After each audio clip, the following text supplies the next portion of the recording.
Donc il y a beaucoup de données qui montrent que le virus a été fabriqué. Alors ce qu'avait décrit le professeur Montagnier, en fait, c'est effectivement la présence dans la protéine spike d'analogies structurales avec les glycoprotéines d'enveloppe du virus VIH, notamment le VIH1. Ouais. Donc des pathologies qui n'étaient donc pas décrites à l'époque et puis qu'on retrouve toutes actuellement.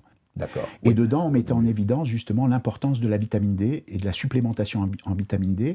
Est-ce qu'au fond, l'ivermectine, ou l'azithromycine, ou l'hydroxychloroquine aurait pu jouer un rôle? C'est certain que ces molécules auraient, ou en tout cas certaines, auraient dû être utilisées en ambulatoire de manière précoce. Ça aurait sauvé beaucoup de monde, ça c'est sûr. Je rappelle, c'est que quand on a demandé à Agnès Buzyn pourquoi vous avez interdit l'hydroxychloroquine, et elle a eu cette phrase formidable, c'est à la télévision, elle a dit de toute façon les Français consomment trop de médicaments.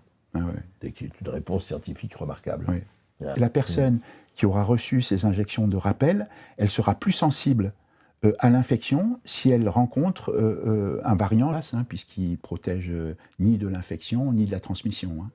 Donc ce sont des vaccins qui sont entre guillemets. Qu'est-ce qu'on a constaté très vite sur les humains que donnait ce virus? Qu'est-ce qu'il provoquait? Je veux dire, du point de vue des symptômes, des maladies, enfin de ce qu'on a vu, des effets, et très très vite. Oui. Ben, on a vu des thromboses assez vite. On voyait de l'hypertension, des insuffisances cardiaques.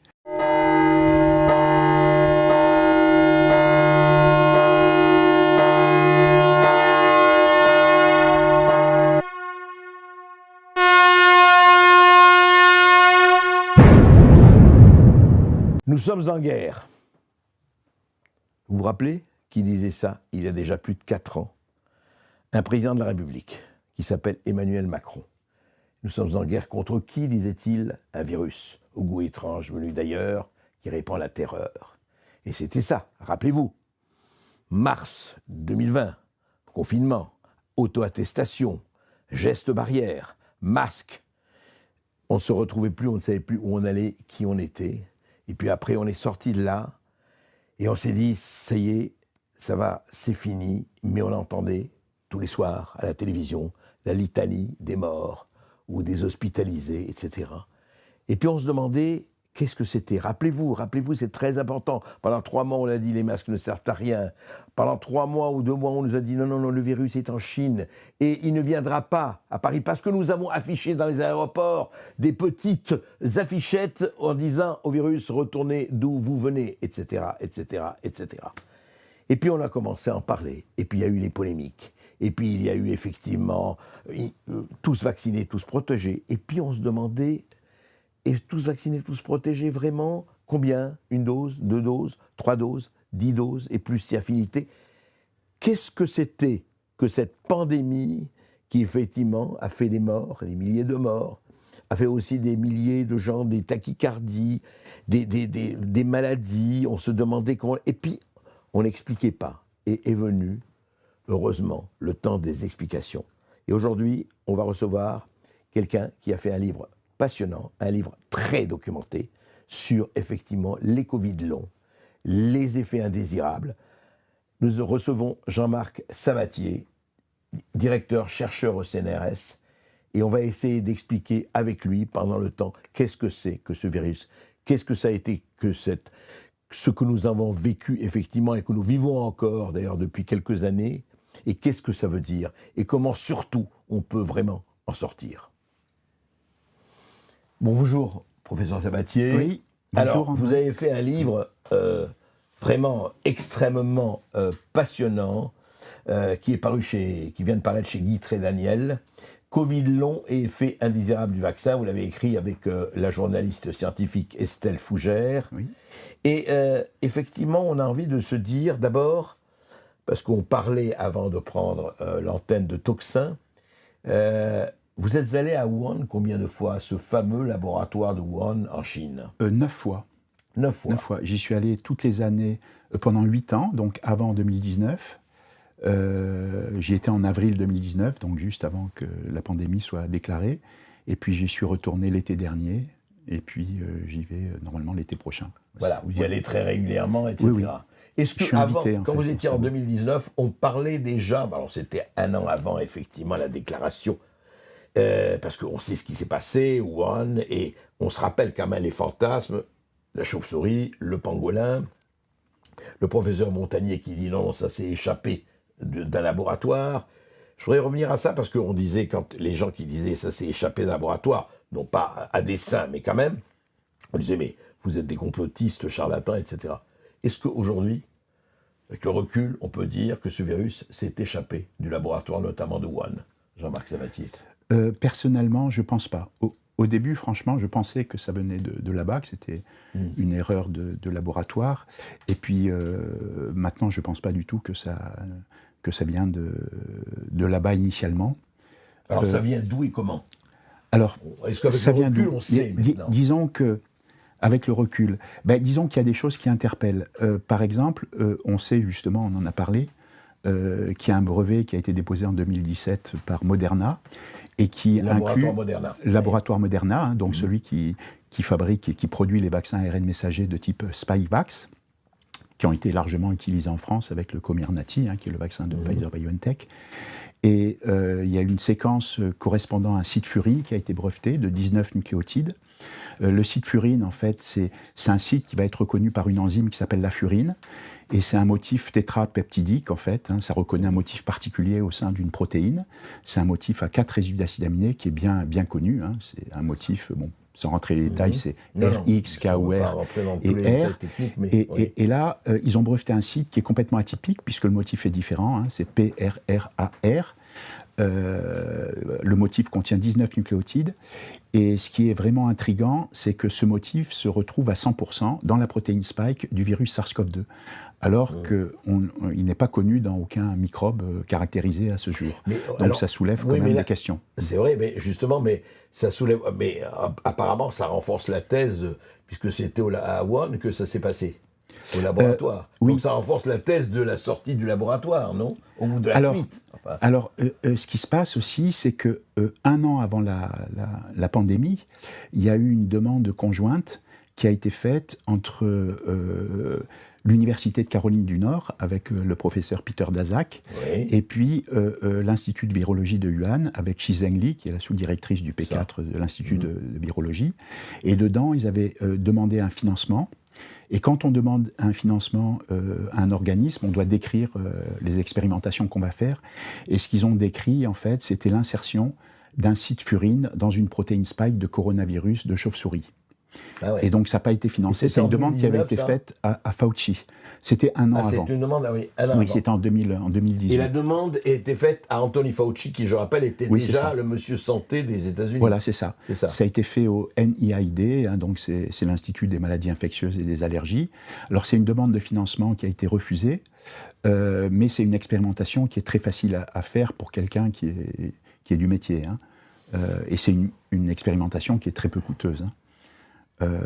Et donc vous en concluez que pour le moment, on n'a pas véritablement, parce que c'est quand même très passionnant que 4 ans après, on n'a pas véritablement défini, hein, et il faut être évidemment très sûr de ça, les origines, enfin comment est parti ce virus, comment est partie cette pandémie. À l'heure actuelle, à l'heure où nous parlons. À l'heure actuelle, enfin... Pour moi, ça vient clairement pas, de toute façon, des animaux. Hein. À mon avis, ça vient pas des animaux. Non, à mon avis, non. Alors, il y a tous les éléments qui montrent que disons que c'est un virus quand même qui a été manipulé en laboratoire. Pourquoi ? Parce que il a, par exemple, un site furine atypique. Parce que ce site furine est localisé entre 2 sous-unités S1 et S2, il se retrouve vraiment localisé entre les 2 sous-unités. Donc statistiquement c'est possible, mais c'est très improbable.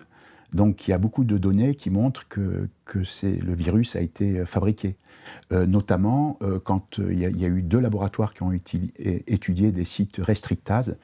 C'est des sites enzymatiques qui permettent de cliver les acides nucléiques. Et les sites restrictases qu'on peut retrouver dans le génome du SARS-CoV-2 correspondent en fait justement à un virus qui aurait été reconstitué. Donc un virus reconstitué en laboratoire. C'était un peu ce que disait, je ne sais pas ce que vous en pensez, mais dans les derniers mois de sa vie, on avait reçu le professeur Montagnier, le prix Nobel de médecine. Oui. C'est un peu ce qu'il disait. Oui. Lui, il disait c'est un virus fabriqué, on a introduit dans la séquence, dans le génome, un certain nombre. D'ailleurs, il disait, lui, qu'on avait introduit des séquences du virus du sida. Oui. Alors, je ne sais pas, alors si vous en pensez. Mais... Alors, le professeur Montagnier, moi j'ai travaillé avec lui en fait quand je suis arrivé au laboratoire. Hein, j'ai donc publié des articles et même déposé des brevets avec lui. Mais là, c'était dans le cadre du VIH. Alors, ce qu'avait décrit le professeur Montagnier, en fait, c'est effectivement la présence dans la protéine spike d'analogies structurales avec les glycoprotéines d'enveloppe du virus VIH, notamment le VIH1. Sida, hein. Il avait identifié donc 4 sites homologues entre la GP120 du VIH1 et la protéine spike du SARS-CoV-2. Donc 4 domaines où il y avait des fortes homologies structurales. Alors en fait, il avait repris des travaux qui avaient été publiés par des Indiens, des bioinformaticiens indiens qui avaient soulevé ces analogies. Et notamment, ils avaient, dans cet article, qui a été rétracté d'ailleurs par les Indiens, ils avaient montré je crois une trentaine de structures primaires de protéines spike de coronavirus, justement, de chauve-souris. Et ils montraient, si vous voulez, que dans ces structures de la protéine spike, il n'y avait pas ces domaines. Donc vous dites ça ne vient pas des animaux, enfin c'est ce que vous disiez. Voilà, aussi, donc il disait en gros que ces domaines-là, qui étaient donc homologues au VIH1, avaient été forcément rajoutés quelque part, puisqu'on ne les retrouvait pas dans les autres protéines spike des coronavirus qui avaient été caractérisés. Ouais. Sauf que moi, en fait, j'ai fait une démarche, disons, autre, c'est-à-dire que je suis allé vérifier dans les banques de données, parce que c'était un peu ma spécialité au CNRS, hein, puisque j'ai travaillé en ingénierie des protéines. Donc moi, les colliers de sperle, c'est un peu ma spécialité, parce que j'ai travaillé là-dedans, et moi, je l'ai modifié notamment. Et donc, je suis allé chercher dans les banques de données, et j'ai retrouvé en fait une protéine spike d'un coronavirus de chauve-souris qui avait déjà certains de ces domaines. Et c'était censé être un coronavirus naturel, hein, puisque la structure primaire avait été déposée donc, bien avant. Donc à partir du moment où on retrouvait, disons, un virus naturel qui avait déjà en fait dans sa protéine spike des éléments structureux qui étaient identiques au virus, a priori, il pouvait avoir des domaines supplémentaires. Et donc sur les 4 domaines, il y en avait 2 qui étaient significatifs, les 2 autres n'étaient pas significatifs parce que c'était des homologies qui étaient très courtes, qui étaient sur 4 ou 5 résidus. Donc, Alors, effectivement, on ne va pas résoudre le problème de l'origine totale aujourd'hui, mais enfin, vous nous avez dit déjà qu'il y a une fabrication et que ça ne venait pas, effectivement, forcément du pangolin ou de la chauve-souris. Je voudrais qu'on parle alors des effets. Alors, ce virus arrive, on en parle de la Chine, Wuhan se confine, on dit que ça n'arrivera pas chez nous. En fait, qu'est-ce qu'on a constaté très vite sur les humains que donnait ce virus? Qu'est-ce qu'il provoquait? Je veux dire, hein, du point de vue des symptômes, des maladies, enfin de ce qu'on a vu, des effets, et très très vite. Oui. Ben, on a vu des thromboses hein, assez vite. On voyait de l'hypertension, des insuffisances cardiaques. En fait, ce qui se passe réellement, c'est que ce virus, via sa protéine spike, va dérégler un système physiologique qui est un système donc enzymatique et hormonal, qui est notre système à tous. Et qui est notre système qui permet à notre organisme de fonctionner. Et donc, on a vu très vite, effectivement, sur l'homme, sur la femme, enfin sur l'être humain, des effets extrêmement délétères. Oui. Et dans cet article, on avait anticipé donc, des pathologies qui n'étaient donc pas décrites à l'époque, et puis qu'on retrouve toutes actuellement, y compris des pathologies comme des dyslipidémies, le diabète de type 2, le diabète sucré, hein, Alors, ça m'intéresse, le chercheur que vous êtes, le scientifique que vous êtes, quand vous avez vu, comme tout le monde, les réactions et les actions, disons, des gouvernants, pas seulement en France, mais dans le monde, puisque une pandémie mondiale, les réactions de dire, voilà, il faut faire ceci, il faut protéger ceci, il faut faire cela, etc., par rapport à ce qui se vivait. Et vous savez, on a dit après, oui, mais à l'époque, on ne savait pas. D'après ce que vous dites, à l'époque, on savait déjà. Ou pas? En tout cas, nous, on l'avait publié. Maintenant, cet article, clairement, est passé à la trappe. Je crois que personne ne l'a lu. On l'a soumis en mars 2020, il a été publié en avril 2020. D'accord. Et Oui. dedans, on mettait en évidence justement l'importance de la vitamine D et de la supplémentation en vitamine D, parce qu'on avait vu que ce système est complètement piloté par la vitamine D. Vous Ouais. voyez, c'est un système enzymatique et hormonal, et la vous avez la vitamine B vitamine était un D. excellent. La vitamine D agit complètement sur le système. Et qu'est-ce qui quand fait, elle Jean-Marc tourne mal. Sabatier, qu'on n'a pas du tout entendu parler de la vitamine D dans les préconisations que nous avons eues, en tout cas au départ, dans les premiers mois de l'irruption et de la pandémie? Oui. Eh ben, on a alerté les autorités sur les sites dédiés, on a écrit au gouvernement, donc il y avait ma sœur aussi qui était dans l'affaire, qui a écrit aussi de son côté, donc elle est médecin, enfin j'ai 2 sœurs médecins, et on a écrit donc sur un site dédié pour les affaires Covid-19 de l'époque.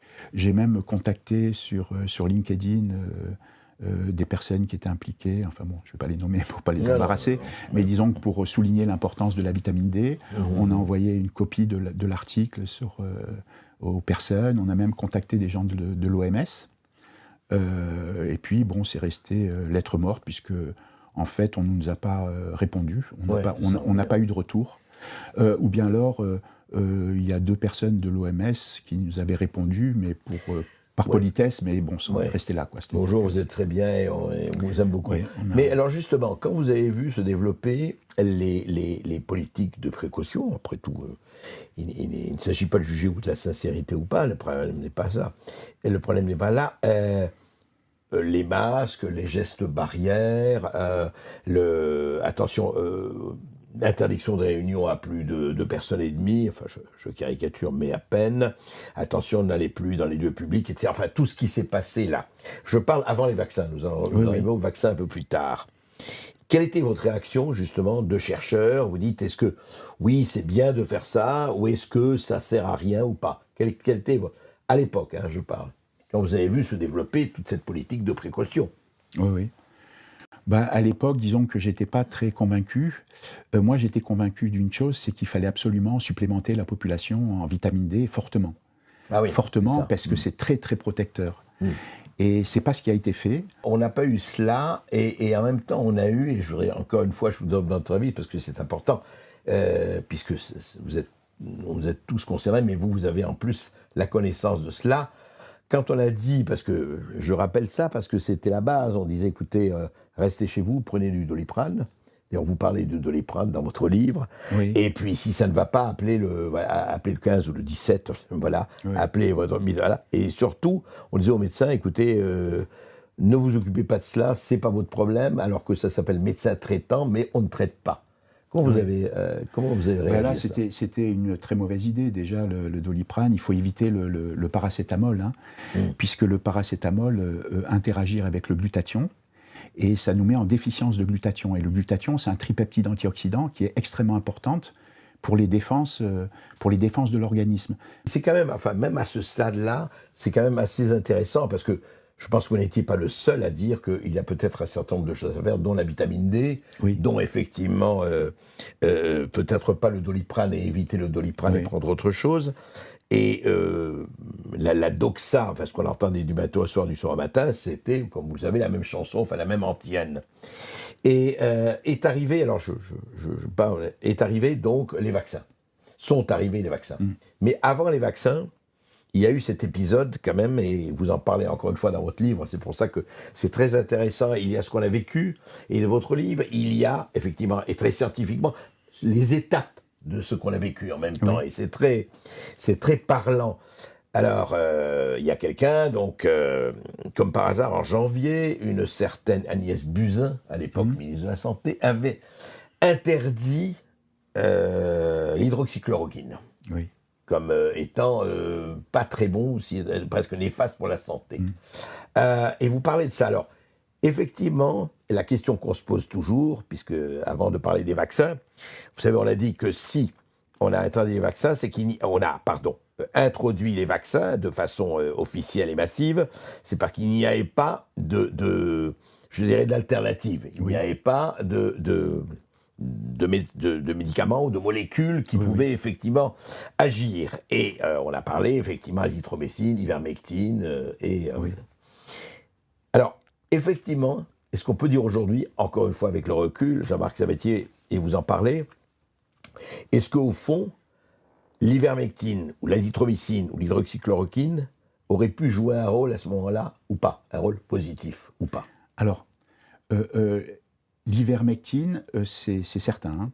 Hein. L'ivermectine, c'est certain. Normalement, bon, pour ceux qui ne connaissent pas, l'ivermectine, c'est un produit donc, qu'on utilise contre la gale. Hein. C'est un antiparasitaire contre la gale et qui a plusieurs modes d'action. Normalement, c'est une molécule qui est active chez les invertébrés uniquement, parce qu'elle inhibe donc, un canal chlore qui est glutamate dépendant que les humains n'ont pas.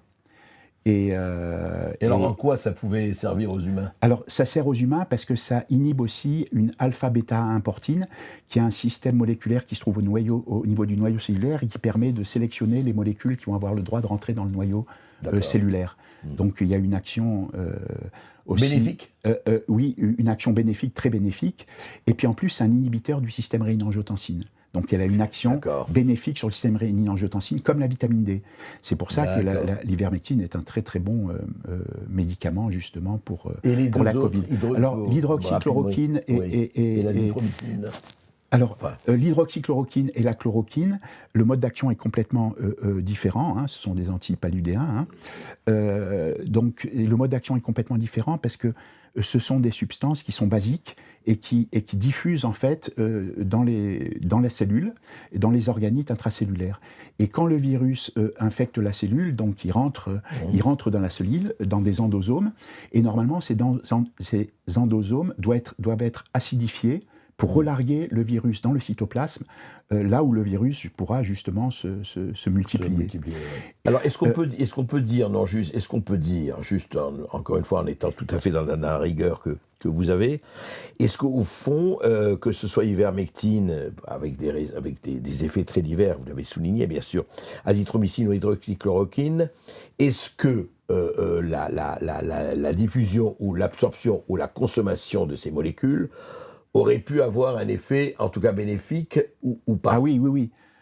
Oui, c'est certain que ces molécules auraient, ou en tout cas certaines, auraient dû être utilisées en ambulatoire de manière précoce. Hein, ça aurait sauvé beaucoup de monde, ça c'est sûr. Je rappelle, y compris la vitamine D qui aurait été clé. C'est ça. Parce que l'azithromycine ou la clarithromycine, ce sont des antibiotiques qui auraient dû être utilisés. En fait, ce sont des macrolides. Ce sont des macrolides, donc c'est une famille d'antibiotiques un petit peu... macrolides. Oui, ce sont des macrolides. Ça vient du président de la République? Non, non, je dis ça en passant. Juste, vous savez, pour l'anecdote, pardon, c'est pour un peu prendre un tout petit peu de légèreté, c'est que quand on a demandé à Agnès Buzyn pourquoi vous avez interdit l'hydroxychloroquine, et elle a eu cette phrase formidable, c'est à la télévision, elle a dit de toute façon les Français consomment trop de médicaments. Ah ouais. C'est une réponse scientifique remarquable. Oui. Donc, arrive le vaccin, les vaccins, évidemment, Pfizer, Moderna, AstraZeneca, etc. Bien. Et comment, en fait, et on s'est dit, bon, c'est formidable, voilà, il y a le vaccin, c'est très bien, allez-y, et tout le monde, tous vaccinés, tous protégés, vous vous rappelez. Oui. Voilà la question que je voudrais poser comme ça. Le vaccin, en l'occurrence, ces vaccins-là, est-ce qu'on pouvait dire qu'il protégeait, et s'il protégeait, c'était qui? Parce que tous vaccinés, tous protégés, on sait aujourd'hui que c'est le moins que l'on puisse dire, ça n'a pas été le cas. Mais en revanche, les partisans du vaccin, et moi je me suis fait vacciner au départ, dit mais écoutez, non, c'est très bien, il faut le faire, etc. Si vous voulez circuler, si vous voulez voyager, si vous voulez travailler, etc. En fait, aujourd'hui, encore une fois, avec le recul, professeur Sabatier, et avec votre livre, qu'est-ce qu'on peut dire? On peut dire qu'ils ne sont pas du tout efficaces, hein, puisqu'ils protègent ni de l'infection, ni de la transmission. Hein. Donc, ce sont des vaccins qui sont, entre guillemets, hein, puisque en fait, ce ne sont pas des vaccins. On ne peut même pas dire que c'est une thérapie génique, hein, puisque une thérapie génique, ça soigne. Alors là au contraire... Ce n'est même pas une thérapie génique. Non, c'est-à-dire, au sens strict du terme, c'est une thérapie génique, parce qu'on injecte, en fait, un ARN messager dans des nanoparticules lipidiques. Donc, c'est basé sur un acide nucléique. Mais dans le terme thérapie, on soigne. Or là, c'est pas le cas. C'est-à-dire que maintenant, on voit que des effets délétères. Hein. Et c'est des effets délétères qui auraient pu être anticipés. Hein. moi, Quand vous dites que ce ne sont pas des vaccins, vous voulez dire quoi très exactement? En quoi ce ne sont pas des vaccins? Ben, ce ne sont pas des vaccins parce qu'un vaccin, déjà, ça doit protéger de l'infection et puis il doit y avoir une certaine innocuité. Or, il n'y a ni l'un ni l'autre. C'est-à-dire qu'ils sont délétères pour Oui, l'organisme si je humain, m'active parce qu'il y a contre des le effets tétanos, secondaires, je ne vais pas et attraper ils ne le protègent pas. tétanos. Donc, Ouais. Et donc, il s'est passé ce qui s'est passé. Et en fait, alors, juste, je vais me faire l'avocat, non pas du mais de gens qui vous disent, attendez, Jean-Marc Sabatier, il y a eu des milliards de gens qui se sont fait vacciner, oui. et il n'y a pas eu des milliards de morts ou de blessés. Alors donc, ça a quand même marché. Quand non, on dit ça, parce qu'il y a eu une vaccination de masse dans le monde entier, ou presque. Oui. Ouais. En fait, il faut voir deux choses avec ces injections vaccinales. D'une part, bon, on va injecter donc un ARN messager ou bien alors un virus inactivé, etc. Bon, ou voire une protéine recombinante maintenant, qui va stimuler le système immunitaire. Donc le système immunitaire va produire des anticorps, va dresser des cellules à reconnaître en fait cet antigène, donc la protéine spike. Donc il y a effectivement la production d'anticorps neutralisants capables de neutraliser le virus. C'est ça, ouais. Mais parallèlement, il y a un effet délétère aussi. C'est-à-dire qu'il y a la réponse immunitaire au début qui peut être neutralisante, et puis après, cette réponse immunitaire avec les injections consécutives, elle n'existe plus. C'est-à-dire qu'il y a une facilitation de l'infection, c'est-à-dire qu'on a l'effet inverse. Parce que l'organisme, quand on reçoit en fait des injections vaccinales, il produit des anticorps neutralisants, mais il produit aussi des anticorps neutres qui, a priori, servent à rien, mais il produit également des anticorps facilitants. Et les anticorps facilitants, c'est quoi? C'est l'inverse des anticorps neutralisants. C'est-à-dire que ce sont des anticorps qui vont être produits contre la protéine spike et qui vont faciliter l'infection. C'est-à-dire la personne qui aura reçu ces injections de rappel, elle sera plus sensible à l'infection si elle rencontre un variant ultérieurement du virus. Vous voulez dire que si on fait plusieurs injections, plusieurs rappels, ça augmente la possibilité de ces anticorps facilitants? Ah oui, tout à fait. Et c'est ce qu'on voit. Les personnes multi-injectées sont beaucoup plus sensibles, attrapent beaucoup plus facilement la Covid, sont beaucoup plus facilement infectées par le SARS-CoV-2 que des personnes qui n'ont pas reçu d'injection vaccinale ou en ont reçu très peu. Très peu. Oui.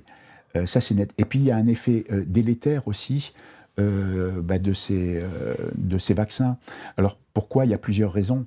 C'est que, déjà, quand on reçoit la protéine, l'injection vaccinale, donc on produit de la protéine spike. La protéine spike, donc, elle est capable de reconnaître le récepteur ECA2, c'est-à-dire le récepteur qui est l'enzyme de conversion d'angiotensine 2.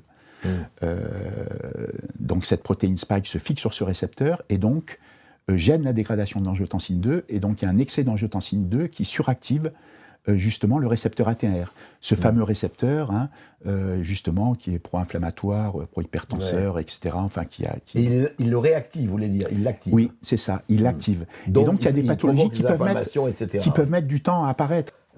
Juste, vous voulez dire, ça peut prendre des années avant que...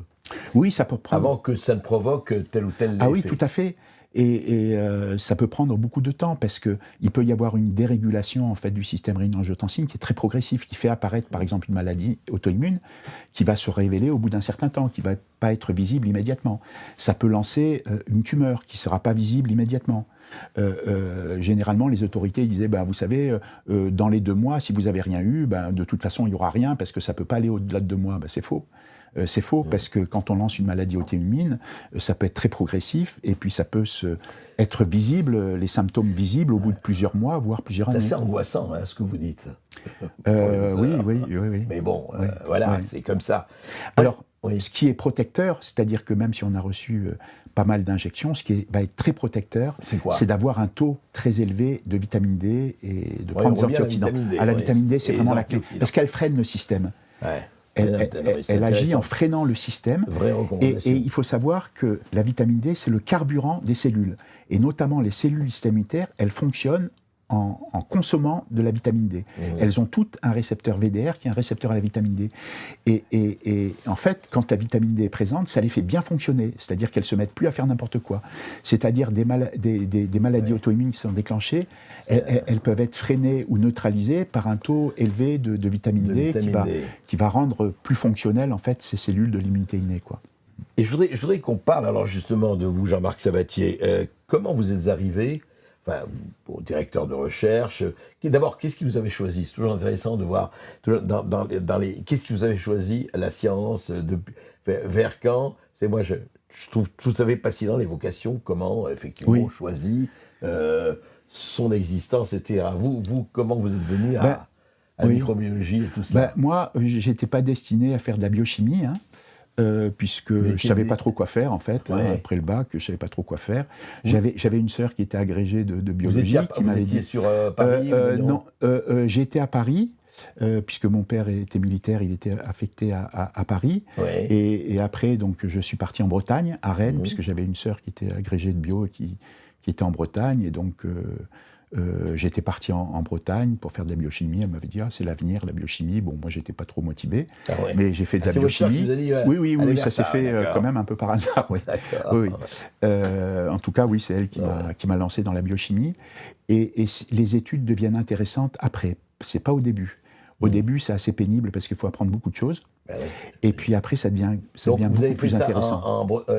Oui, j'ai fait un DUG B, donc de biologie et de chimie à Rennes.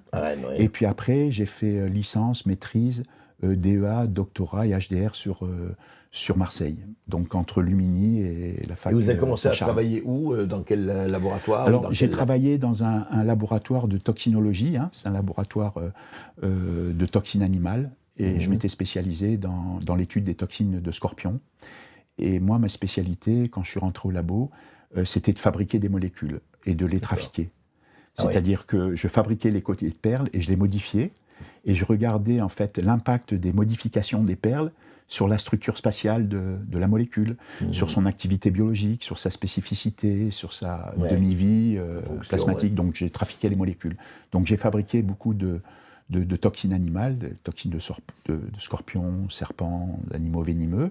Et puis j'ai fabriqué aussi des morceaux de virus, notamment pour le professeur Montagnier. D'accord. Quand on a travaillé avec lui, Oui. J'ai travaillé avec lui très tôt, en fait, dès 1985, donc avant qu'il ait le prix Nobel. Il nous avait contactés parce qu'il avait besoin de morceaux de virus.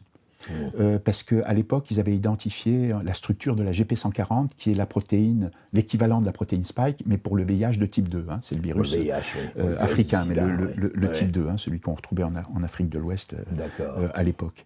Et donc, ils nous avaient sollicité pour qu'on fabrique des régions conservées entre la GP120 du VIH1 et la GP140 du VIH2.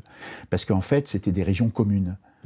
Et donc vous l'avez fabriqué. Voilà, donc on a fabriqué, voilà, moi j'ai commencé. Et ensuite, vous avez continué toujours dans ce labo, Oui, j'ai continué dans ce labo. Après, je pensais faire un postdoc aux États-Unis, puis je suis rentré au CNRS, j'ai eu la chance de rentrer rapidement. J'ai été pistonné d'ailleurs par le professeur Montagnier, qui m'avait fait une lettre de recommandation, ce qui a dû certainement aider. C'est une bonne recommandation. Oui. Et puis, j'ai continué à travailler sur les toxines animales, et parallèlement aussi sur justement les vaccins, et puis sur les microbes aussi. J'ai travaillé sur les microbes, puisque moi j'étais rentré au CNRS sur une thématique à l'origine de vaccins. C'est-à-dire c'était sur les vaccins. D'accord. Et puis, comme j'étais dans un laboratoire de toxines animales, j'ai fabriqué des tas de molécules, quoi. Je me suis spécialisé là-dedans. Et ça m'a permis... Vous êtes rentré quand au CNRS? Je suis rentré en 1989. Je suis rentré 10 mois après ma thèse. Près de 35 ans, au CNRS, là. Là, ça fait un bout de temps, oui, j'y suis. Je suis rentré, c'est ça. Oui. Et ça fait presque 20 ans que je suis directeur de recherche. Et toujours dans la microbiologie, toujours dans les toxines, toujours oui, dans les cellules. Après, disons que on est directeur de recherche, mais il n'y a pas une thématique particulière. Ah oui, il n'y a pas, c'est ça. Moi, j'étais rentré sur une thématique particulière qui était les vaccins, mais après, c'est général, on peut travailler dans n'importe quel domaine. Et disons que ça a été un avantage pour moi, c'est qu'avec cette spécialité de fabriquer des molécules artificielles, j'ai pu collaborer avec beaucoup de laboratoires et travailler dans différents domaines. Donc j'ai travaillé en cancérologie, en bactériologie, en immunologie, en pharmacologie, vous voyez, en physiologie, j'ai travaillé un petit peu, j'ai touché un petit peu à tout. Alors ça fait que finalement, on est moins pointu que des spécialistes du domaine, puisque c'est plus superficiel, mais par contre, je vois que ça donne un avantage. C'est qu'on a une vision, c'est qu'on a une vision plus large, parce que du coup, on a des connaissances un petit peu dans différentes disciplines. Et là, pour le SARS-CoV-2, ça a été un gros atout, parce que le SARS-CoV-2, c'est à l'interface de plein de choses, de la physiologie, de la pharmacologie, de l'immunologie, de la virologie. Et je pense que c'est pour ça que les personnes n'ont pas vu que le virus SARS-CoV-2 déréglait le système rénine-angiotensine. Parce que ceux qui travaillent sur le SARS-CoV-2, ce sont des virologues, ce sont des immunologistes, et eux, ils connaissent strictement rien à la physiologie, sauf de rares exceptions. Pour eux, ce système-là, ils ne le connaissent pas. Mais moi je ne le connaissais pas. Moi, en 2020, je n'ai jamais entendu parler du système rénine-angiotensine. Je ne prenais pas de vitamine D parce que je ne savais pas trop à quoi ça servait. Enfin, je veux dire, et comment vous l'avez alors découvert? Je l'ai découvert à travers le système rénine-angiotensine. C'est quand j'ai commencé à étudier le système rénine-angiotensine, sur lequel agit le virus, j'ai vu que la vitamine D, elle avait un rôle central dans le bon fonctionnement de ce système, parce que ça empêche sa suractivation. Et c'est la suractivation du système rénine-angiotensine qui est délétère. Et donc, il faut l'empêcher, justement, d'être suractivé. Et c'est pour ça que la vitamine D est très importante. Mais alors, comment ça se fait, quand même? Alors, moi, c'est fascinant ce que vous racontez. Encore une fois, ça renvoie à votre livre qu'il faut lire, qu'il faut prendre le temps de lire et de creuser.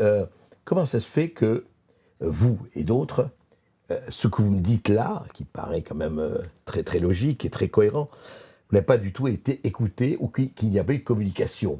Est-ce que c'est, conflit d'intérêts, c'est on ne voulait pas entendre, c'est quoi? Alors, j'en ai parlé avec des professeurs comme Raoul Touperon, etc. Mais vous, c'est intéressant parce que vous avez été multidisciplinaire avec votre direction des recherches CNRS. Qu'est-ce qui fait que des gens comme vous n'ont pas été écoutés, n'ont pas été entendus, alors que l'important, c'était effectivement d'essayer d'enrayer, enfin d'avoir le moins possible de dégâts. Oui.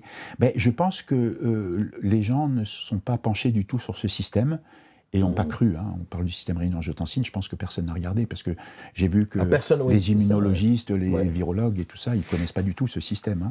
Même les pharmacologues. Et vous savez que même les gens qui travaillent sur le système rénine-angiotensine, ils ont un peu découvert le système. Parce qu'il y a énormément de données, mais c'est très fragmentaire. Et c'est très spécialisé. Ça va être sur un type cellulaire, ça va être sur un type d'organe, etc. Et il n'y a pas de vue globale sur ce système. C'est un système que j'ai découvert vraiment... en me plongeant dedans, j'ai découvert en fait ces facettes et je me suis rendu compte que c'est un système incroyable, quoi. Et alors ce système-là, est-ce que vous avez d'autres collègues à travers le monde, ou enfin en France ou ailleurs, qui le connaissaient, qui vous ont dit oui, effectivement, ou c'est... Non. J'ai pas rencontré de gens qui le connaissent. Vous dites que vous êtes un des rares, sinon le seul, à avoir... ce système... enfin, moi, personnellement, j'ai pas vu de personnes qui le connaissaient bien. Mais il faut dire que c'est une usine à gaz. C'est un système très, très complexe. Il est très complexe. Et je me suis, par exemple, rendu compte petit à petit qu'il va être important vraiment pour tout le fonctionnement de l'organisme. Et j'ai publié récemment un article, justement, avec des co-auteurs du laboratoire de virologie de Wuhan, pour dire que le dérèglement de ce système rénine-angiotensine était à l'origine de toutes les pathologies humaines non génétiques. Donc ça va très loin. Ça va très très loin parce que les pathologies humaines, ça va être tout. Ça va être l'auto-immunité, ça va être le cancer, ça va être tous les troubles gastro-intestinaux, les troubles neurologiques, les troubles cardiovasculaires. Et en fait, c'est documenté. C'est-à-dire qu'il y a des données parmi les articles qui montrent qu'effectivement ce système est très important, par exemple pour la maladie d'Alzheimer, pour le Parkinson, pour l'épilepsie, pour la démence. Ça veut dire que c'est presque, enfin ça embrasse énormément de dysfonctionnements, de maladies, etc. Alors, si vous étiez en classe, là, on fait un petit exercice. Vous êtes en classe, je ne dirais pas en maternelle, mais enfin en classe où certains... Comment vous décririez ce système? Par exemple, quelqu'un qui, un jeune adolescent, mais même moi, je veux dire qu'il ne suis pas jeune adolescent, comment vous décririez en termes ce système dont vous parlez? Comment on pourrait le décrire? Je dirais que c'est un système très complexe. C'est à l'intérieur de nous, de chacun d'entre nous. Alors, sur chaque cellule, sur chaque cellule de notre corps. Oui, de notre corps, il y a un système rénine-angiotensine. Et ce qui est assez fou, et c'est ça qui m'avait intrigué... Chaque cellule contient ce système dans sa totalité. Oui. C'est ça. Que ce soit des cellules épithéliales, endothéliales, toutes les cellules immunitaires, toutes les cellules nerveuses. Vous avez même les histiocytes, les cellules de Kupfer, etc. Les histiocytes, c'est les macrophages des muqueuses. Les cellules de Kupfer, ça va être des macrophages des sinusoïdes hépatiques. C'est-à-dire toutes les cellules ont un système Ouais, rénine-angiotensine, y compris Et spécifique à chaque les cellules nerveuses. Pardon, spécifique à chaque. Non, spécifique alors à chaque généralement, cellule. non, c'est toujours les mêmes éléments. On retrouve toujours les mêmes ligands. On retrouve toujours les mêmes récepteurs. Hein. Les ligands, ça va être par exemple l'angiotensine 1, l'angiotensine 2, D'accord. l'angiotensine 3, l'angiotensine 4. Les récepteurs, ça va être ECA, ECA2, C'est un MRGD, système extrêmement compliqué. AT4R, MAS-R. Oui, il est très compliqué. C'est vraiment un système qui est très ramifié, qui lance des tas de cascades de signalisation cellulaire. On les connaît, hein, il y en a plein, Tinon, Jackstat, Pétranfite kinase, NF-κB, etc.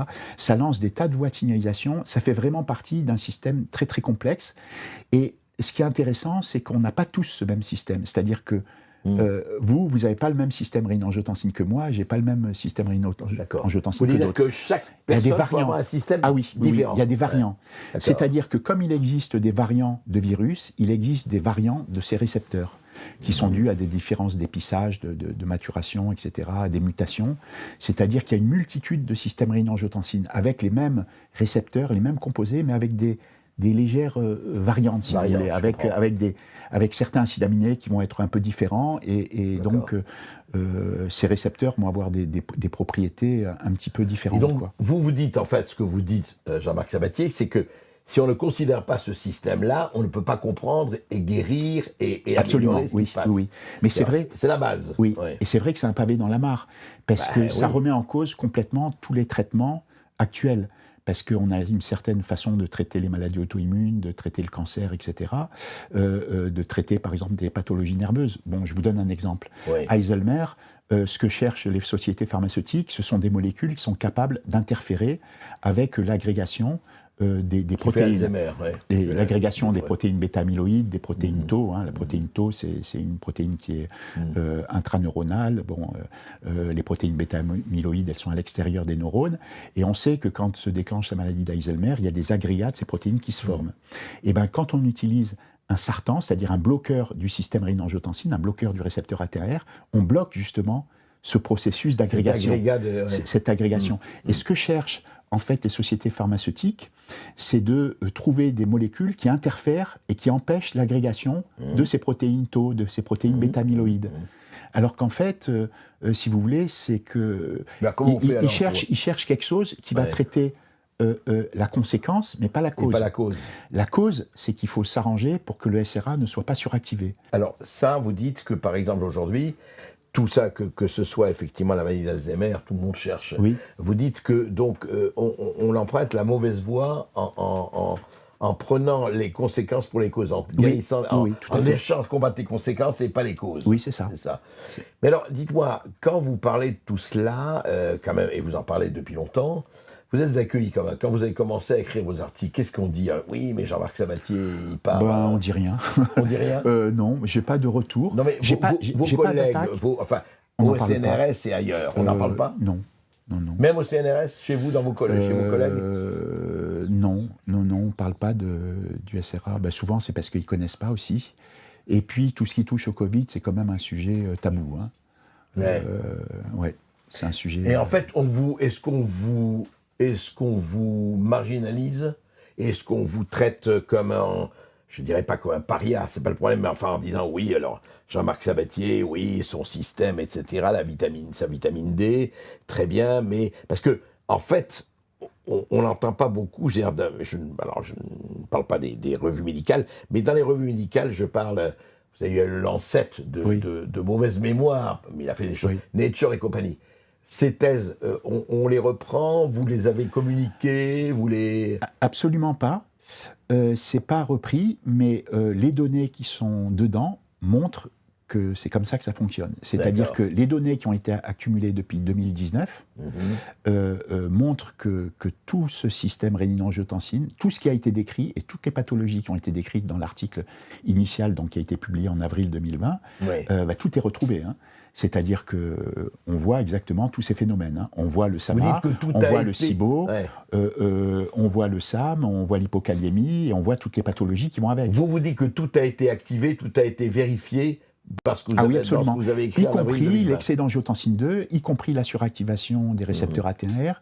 Là, les gens peuvent vérifier parce qu'on a publié beaucoup d'articles sur le système rénin-angiotensine. On a décrit justement l'effet de la suractivation du SRA sur l'épilepsie, sur Alzheimer, sur Parkinson, sur tous les troubles qu'on peut voir, sur l'auto-immunité. Donc on a sorti beaucoup d'articles dessus, peut-être une quarantaine ou une cinquantaine d'articles sur le sujet. Vous avez reçu dans votre... que vous-même avez sorti. Oui. D'accord. Et alors comment ça se fait que, non mais c'est intéressant parce que, enfin c'est plus qu'intéressant d'ailleurs, c'est essentiel. Comment il se fait, comment vous expliquez que vous n'êtes pas suivi, que ça ne provoque pas, est-ce que vous êtes invisibilisé, est-ce qu'on vous dit, bon, on va pas parler de ça, on fait silence là-dessus, circuler, rien à voir, ou effectivement, ou on vous combat, ou on vous ignore, en fait, Jean-Marc Sabatier. Je parle de tout le milieu médicalo. Oui. Je pense qu'on m'ignore. J'ai pas d'attaque sur le système rénine-angiotensine, sur ce que j'ai dit. Vous n'avez pas d'attaque. Non, personne ne vous traite de charlatan, scientifiquement, etc. Ils peuvent pas parce que tout est vérifié. C'est-à-dire que tout ce qui a été décrit, en fait, parce que j'imagine que qu'il y a un certain nombre de trolls ou de fact-checkers qui ont essayé de voir ce qu'on a pu dire comme bêtises, mais en fait, tout est vérifié. C'est-à-dire que je mets au défi quelconque de trouver quelque chose qui n'a pas été... qui ne s'est pas révélé exact mais avec 4 ans de recul. Pourquoi on ne reprend pas votre combat pour effectivement, enfin, je vous parlais de la vitamine D ou les antioxydants, etc., pour dire, écoutez, il y a quand même quelque chose à faire, c'est ça. Et comment il se fait qu'à l'heure où on parle, en 2024, alors peut-être, j'espère que votre livre va changer les choses, mais comment ça se fait que il y a je parle dans le milieu médicalo, universitaro, au ministère, est-ce que, par exemple, vous avez eu contact avec des gens du ministère de la Santé, de l'Agence nationale de santé, ou pas du tout? Jamais. Jamais? Non. Vous ne cherchez pas à en contact. Est-ce que vous cherchez à en avoir ou pas? Je les avais contactés, je les avais contactés au début, donc et alors, très tôt. Total j'avais écrit donc sur LinkedIn à plusieurs personnes, l'OMS, y compris du comité scientifique Covid. Ma sœur a fait de même, on en parle d'ailleurs dans le livre. Silence, on n'a jamais eu de retour. Souvent, on ne nous a pas répondu d'ailleurs. En tout cas, on n'a eu aucun retour, y compris sur le site dédié, où on avait parlé des articles pour décrire exactement l'importance de la vitamine D, comment ça fonctionnait. On n'a jamais eu de retour. Moi, personnellement, j'ai jamais eu de retour. Et, donc, où que ce soit, ministère, agence, etc., rien du tout. Moi, personnellement, jamais. Et ma sœur, elle a juste reçu la lettre, mais c'est une lettre type, et puis c'est tout. Oui, une lettre type, etc. Et comment ça se fait que, alors justement, mais tant mieux d'un côté pour vous, etc., comment ça se fait que vous n'avez pas suscité, à votre avis, les polémiques ont eu les polémiques et les radiations, on vient d'apprendre que Raoult a été radié pour 2 ans de l'ordre des médecins, vous avez vu ce qui est arrivé à un certain nombre de médecins, d'ailleurs Amin Oumlil comme les pharmaciens et autres, Perron. Denis Agré. Denis Agré, absolument.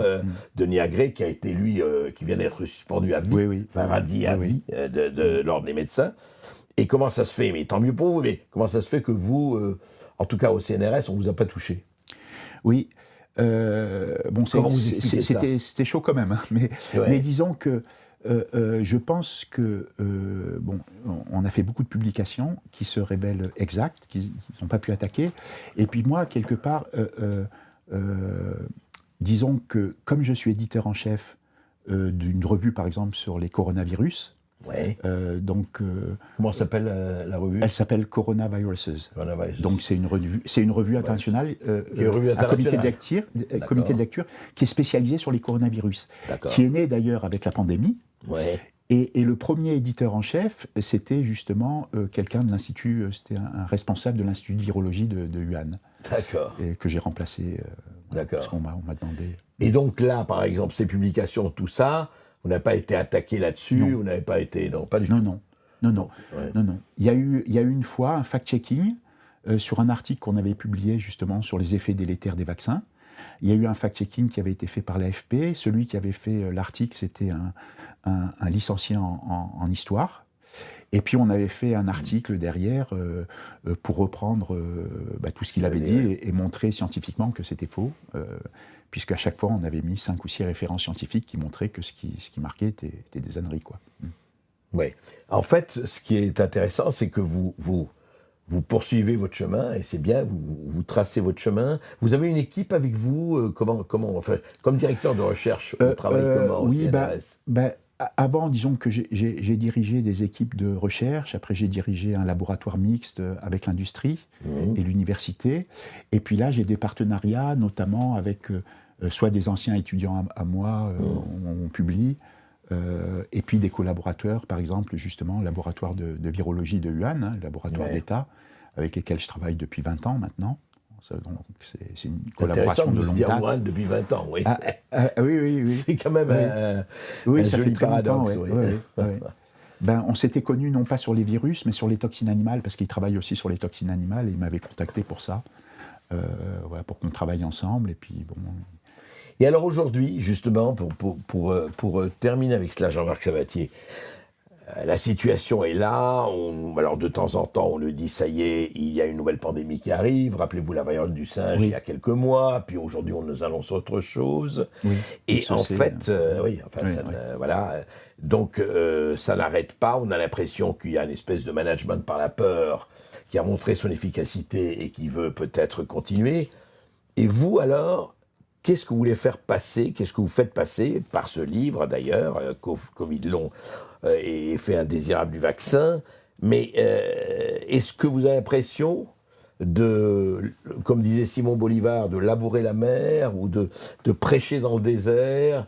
Est-ce que ça ne vous est pas un peu quand même, ça vous embête pas un peu, même si vous faites ce que vous avez envie de faire et vous l'actez, vous le réalisez, c'est très bien, de vous dire, bon, mais je trace ma route, mais apparemment, ça ne change rien à rien. Oui, bon, ça change quand même quelque chose, hein, parce qu'il y a pas mal de personnes maintenant qui suivent un petit peu des recommandations. Bon, je ne suis pas médecin, mais qui se supplémentent en vitamine D, parce que la population, à 80%, elle est insuffisante ou carencée en vitamine D, hein. Oui. Donc là, on voit que les ventes de vitamine D ont augmenté, hein, donc les gens commencent à bien se supplémenter. Ils utilisent antioxydants, ils utilisent différentes molécules, ils comprennent peut-être un petit peu mieux comment ça fonctionne, parce que la vitamine D en elle seule n'est pas suffisante, c'est-à-dire qu'il faut rajouter du magnésium, il faut rajouter du zinc, parce que la vitamine D qu'on prend, elle est inactive. Vous savez, le cholécalciférol qu'on prend en ampoule ou en gélule, c'est inactif. Ça a besoin d'être métabolisé par le foie et les reins. Et vous n'avez jamais eu envie, justement, de... Parce que il faut aussi, comme vous le savez, enfin mieux que moi, et on le sait, il faut aussi parler aux politiques, parce que qui dirige la santé, hein, ce ne sont pas les scientifiques, ou ce ne sont pas des chercheurs, ce sont les politiques, chacun son... Est-ce que vous n'avez pas... alors effectivement, les choses bougent et les choses évoluent, on voit très très bien. Beaucoup de gens se sont rendus compte des effets indésirables, des effets... etc. Aujourd'hui, il y a une prise de conscience mondiale, d'ailleurs, qui n'est pas seulement... voilà, et c'est clair. Mais est-ce que vous n'avez pas envie d'y prendre votre part en peut-être, par exemple, est-ce que vous allez essayer de faire des articles, soit dans la grande presse, soit etc. Enfin, disons, intervenir, je dirais, médiatiquement, de façon plus précise. Et quand je dis médiatiquement, c'est pas vous montrer à la télévision de matin au soir, bien sûr. Oui. Mais De toute façon, ça ne serait pas possible, hein, oui. puisque de toute façon, les portes se ferment, hein. Dès Vous qu'on avez a... essayé? Alors c'est simple, hein, je vais vous donner un exemple. Franchement, oui. Vous voyez, avant les injections vaccinales, quand j'ai parlé de vitamine D, j'étais passé au 19-20, j'ai publié un article sur les vaccins dans France Info, etc. Ouais. Donc les médias, les médias mainstream. Comme on dit, oui. Après, quand j'ai commencé à parler des effets délétères des vaccins, des problèmes qui étaient au vaccin, bon, après les portes se ferment. Donc, les portes sont fermées vraiment, complètement. Oui. Alors il y a que quelques revues, Info du Jour, Nexus, François, enfin bon. Vous les connaissez mieux que moi, c'est toujours les mêmes qui peuvent relayer ce type d'informations. Comment vous expliquez ça, franchement? Je parle aux citoyens, hein, je ne parle pas seulement aux chercheurs, aux Français que vous êtes, aux citoyens que vous êtes. Comment vous expliquez que quand on arrive à un certain... on essaye de dire un certain nombre de choses, il y a en tout cas, heureusement il y a des médias alternatifs ou différents, mais qu'est-ce qui fait que ça bloque? C'est à votre avis, c'est les conflits d'intérêts? C'est la labo pharmaceutique, c'est la politique, c'est tout ça à la fois? À mon avis, c'est tout ça à la fois. C'est-à-dire que dès qu'on a un discours qui dérange, qui va pas dans le sens que les autorités veulent, à ce moment-là, on est sanctionné, on est marginalisé. les personnes qui l'ouvrent, et puis et quand ça ne plaît pas, on le voit avec l'ordre de médecins qui sanctionnent en fait les médecins qui ont utilisé des molécules qui n'étaient pas autorisées ou qui ont fait en tout cas, il y a des des médecins faux qui vous passes, suivent, etc. puisqu'ils ils ont préfacé, certains médecins généralistes et autres ont préfacé votre livre, notamment. Oui. Hein. Oui. Ouais. Mais vous dites, oui, c'est ça, aujourd'hui... On est sanctionné quand même. Hein, on est sanctionné. Oui, on est sanctionné d'une manière ou d'une autre. Et vous savez que même les revues scientifiques qui ont publié des articles qui vont contre les vaccins, notamment ARN messager, qui ont soulevé des effets délétères des vaccins ARN messagers, ont été sanctionnés eux-mêmes. Oui. Par Clarivat, hein, qui est un organisme américain qui fait un peu le jour et la nuit. C'est un organisme américain ? C'est une institution américaine qui fait un peu le jour et la nuit dans les revues scientifiques. D'accord. C'est un peu qui note un petit peu les revues scientifiques. Le grand censeur, et quand ça ne va pas... Oui, ils ont sanctionné, je peux vous dire, ils ont sanctionné par exemple Bentham Science Publishers, ils ont sanctionné Frontiers in Pharmacology, ils ont sanctionné MDPI en faisant des référencements, etc. Donc parce que ça leur plaît pas qu'il y ait des articles qui sortent et qui décrivent en fait les effets délétères des vaccins. Ça, c'est une réalité. Hein. Et c'est beaucoup plus difficile de publier un article, justement, quand on traite des effets délétères des vaccins, on a beaucoup de mal à publier ces articles, hein, parce qu'ils sont rejetés, hein, ils ne veulent pas les publier. Hein. Est-ce qu'il n'y a pas aussi, enfin on va parler quand même, est-ce qu'il n'y a pas un certain nombre de revues qui sont subventionnées, bien financées, sûr, oui. etc., par les... Oui, bien sûr, par les laboratoires, et puis même les experts des grandes revues, souvent ils sont consultants de tel Big Pharma, etc. Et donc, évidemment... Et qu'on connaît le chiffre d'affaires de Big Pharma, c'est pas mal. Ah oui, c'est sûr que... Enfin, ça ne vous empêche pas de faire ce que vous avez envie de faire et de continuer à le faire. Ou pas, franchement. Là, moi, disons, ça va. C'est-à-dire que j'ai la chance, dans mon laboratoire, vraiment, il me laisse... Et voilà, il vous laisse une marge de manœuvre, une vraie liberté de manœuvre. Ce qui n'est pas le cas de tous les laboratoires. Hein. C'est-à-dire que ça dépend vraiment des responsables. Voilà. Merci, en tout cas, je voudrais dire merci vraiment pour vos éclaircissements. Vous allez le lire, vous pensez ce que vous pensez, vous faites votre propre opinion. C'est Toxin. En tout cas, moi, je m'en vais acheter de la vitamine D. Ça, c'est clair. Oui. Merci à vous, mais merci pour l'invitation. Et puis voilà. Et puis, donc je rappelle que le livre a été coécrit avec Estelle Fougère. Estelle Fougère, Covid long et effet indésirable du vaccin, les mécanismes biologiques et les traitements prometteurs. On en a parlé, avec la préface de Christian Perron, aux éditeurs chez Guy Trédaniel. Merci encore. Je vous remercie.